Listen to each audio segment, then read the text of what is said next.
Hey, Coach. How we doing today? Congrats on the big win yesterday. Just your initial thoughts coming off the field yesterday in victorious fashion. Well, it was, I thought, a great team win. Kind of the way we thought that game would go. It was going to be hard fought. You know, Dallas is a really good football team, and it was going to take all three phases to play as well as they possibly could, and then do whatever was needed to try to get the job done. And certainly it went down to the very last drive of the game, and I think we were all excited. Thought, defensively everybody played really hard and played physical, and so it was a great team win. And unfortunately, we're on this short week, so we don't get to enjoy it very much. But we're ready to roll.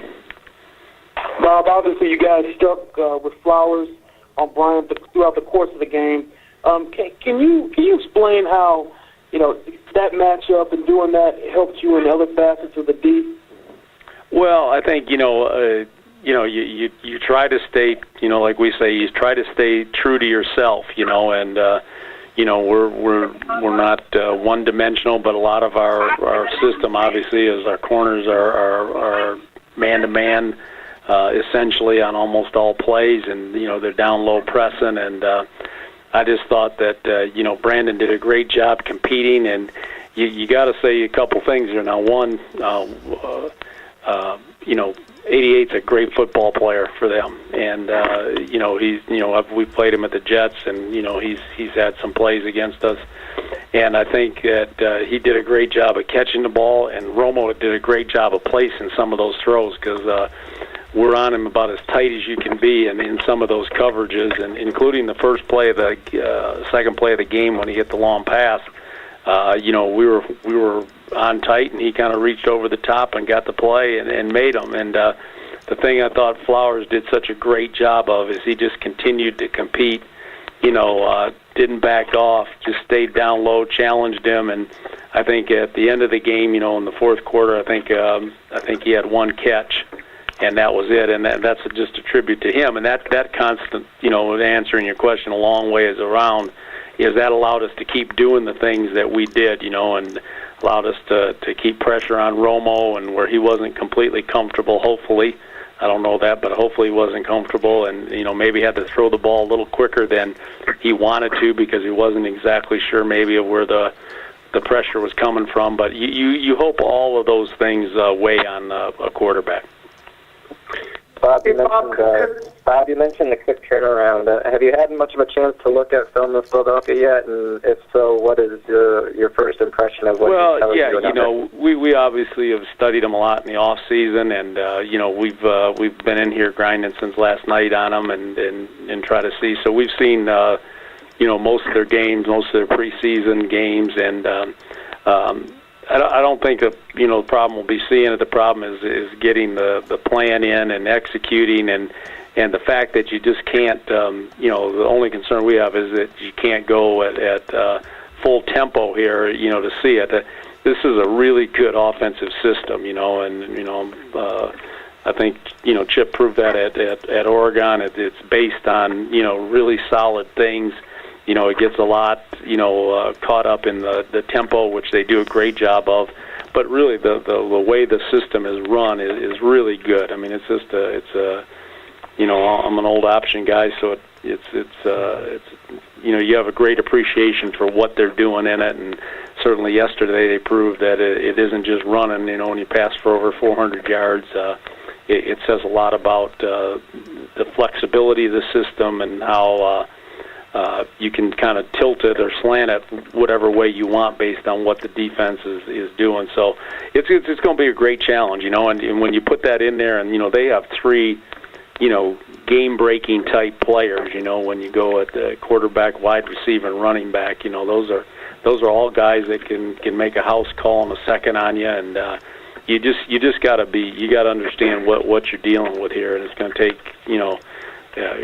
really good tackling is number one. I mean, we've got to tackle well, and having done with Shady McCoy in the past, I mean, he's one of the really unique backs in our league, and so that's going to be it. And obviously Jackson outside, all these guys, like I say, they can all turn a play into a huge play, and that's what we got to try to eliminate.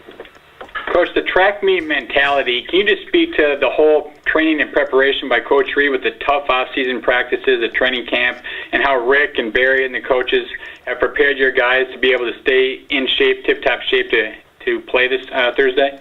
Well, yeah, I think, one of the things, I thought that was very evident when we went down to Jacksonville. We had no issues down there with the heat. And I just think the style of the camp, which was new to me. I think there's a conditioning level that happens to you in football. You get in shape and all that type of thing. But there's another aspect of that when it's contact, and contact conditioning is a little different. So the fact that Andy had all these periods in there mixed in throughout training camp where we went full tilt against each other, O&D, and took people to the ground and tackling, which I've never done before. I think obviously, hopefully, helps your tackling ability as a defender. But I think the other part is it conditions you for the contact part of it, because that's a different thing. We're not talking just about the aerobic part of it, being in shape, but also the physical part of you getting used to being hit and fighting through some of those things that happen in the game. So I think that's helped, and I think Barry and his guys do a great job with them. So hopefully it's going to pay off this Thursday night. I mean, we're going to have to be the way as fast as they get in and out of the plays. It's going to be a great challenge for us. Coach, fully realizing it's only been 2 games, but it's been 2 great games for Dantari Poe.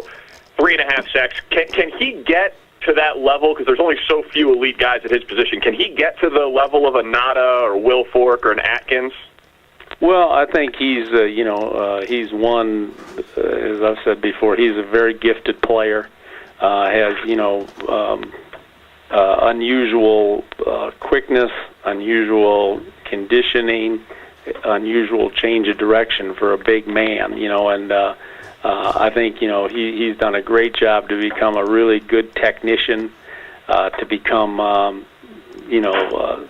football savvy out there, knowing formations, knowing alerts, all those things that help you become a better player, and allow you to play at a high tempo or a high speed all the time. And he's done a great job. Tommy Brazier's done a great job with him, and I just think that he's got to realize it's the reason he's improved is one, he came back in great condition. He busted his tail from the time we left in OTAs to the time he came back in camp. So he made that decision. That hey, I want to try to do something special this year, and I want to be this kind of player, and that's the start of it. And then, like we talk every single week, it isn't so much what we do, it's how we do it. Like to me, that's the culture. That's how we do business here, and he's done a great job, and he's got to continue to do that if he wants to continue to have a chance to maximize his ability. And that's what we're always looking for. Whatever your level is, we're just trying to get you to play at that level. All of them are different, but we just want you to be the best you can possibly be, and that's on us as coaches and you as a player as well. Has that Bob, what have you seen out of Vick this year, the first 2 games?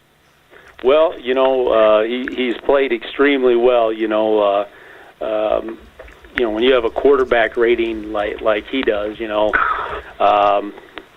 119 and 4 or 5, I think 4 TDs, no interceptions. You're averaging 5 yards a carry. That's a pretty good start on a good season, and he's obviously directing that offense, which is all at the line of scrimmage. So he's been a really good football player. He's always been, a guy you have to deal with, and he always has that capability to make the play within the play, and that's the hardest thing to defend on a guy like that, But I think he's, adapted, and I think it appears, from an outsider, very comfortable in what he does right now in this system, and it's certainly highlighting some of the abilities that he has, whether it's a runner, He's got a great arm, as everybody knows, and it's in there before you turn around. I mean, he's got tremendous velocity on a ball. I mean, there's not a lot of break time involved with this, and and he's proven early in the season to be a pretty accurate quarterback. So, we think he's playing really, really well. And like I said, those three guys are. I mean, that's a dynamic combination of players. Between the running back, the wideout, and Michael at quarterback. With the speed that Philly causes plays, what kind of stress does that put on the defense to really make sure it gets its correct personnel groupings on the field? And what can you guys then do to ensure that? Well, I mean, realistically, whatever group that's out there for us, personnel-wise, is going to be out there, period, because, in their system of offense, they're not going to allow you an opportunity to substitute. And so, we recognize that. We deal with that all the time. So it's just a matter that like any time you send a group out there, you got to have some flexibility in the calls, and you want to make sure that, the right adjustments are made. Now, I think the great thing, that you got to work on defense, obviously, when you're no-huddle, like at the tempo they are, is you got to just make sure whatever call's coming in from the boundaries, from the sideline, is getting communicated out, throughout the entire defense. And then, it's still football, and I think one of the things that you want to do is you still want to be able to look at what the formation is, and that it's you can't just be happy that you got the call. You need to get your cleats into the ground, you need to get your eyes where they're supposed to be, and you still need to be able to play. And sometimes that's harder than others, but you just got to roll with it, and it's a way of life in the National Football League, I think, right now. And I think, like most things, players, coaches, we're all adapting to it, and just you just accept it as part of it. It's that. Now they're doing it at a really a high tempo, so we're going to have to adjust to that, on the game field, but.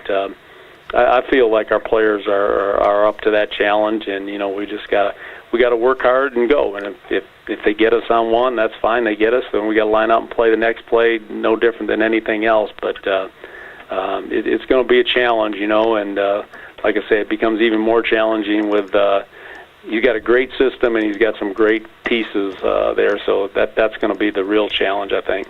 Bob, you mentioned earlier that you're an old option guy. Short week, and sort of the challenges that Philadelphia presents. Are you able to sneak any looks before this short week? You know what I mean? You have only so much time to prepare this week. Are you able to sneak some looks before this week? Well, this is like every other week in the sense for our preparation. Our assistant coaches are always working 1 week ahead, by the end of that week, so whether we were playing Philly on the short week or we played Dallas after we played Jacksonville, we have to be, we're always working that 1 week ahead, so we're ready to roll on here and get into the plan. It's just, what you don't have here is you don't have a lot of time to do your research your plan as much as you'd like.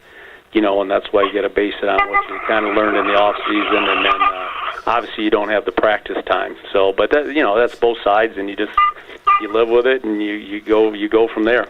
Bob, you mentioned you're an old option guy. Can you go a little more into detail about that and what advantages or help that might be for you going into this week?